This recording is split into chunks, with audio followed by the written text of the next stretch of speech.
Back then, love was handwritten, inked on paper, sealed with hope. You are Mona Lisa's smile, an embodiment of the unraveled mysteries of this globe.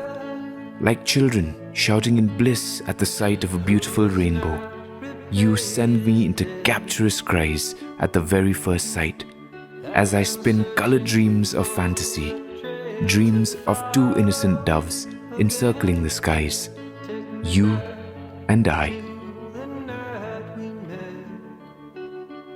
I might be the writer, but you will always be the words. Love isn't just personal.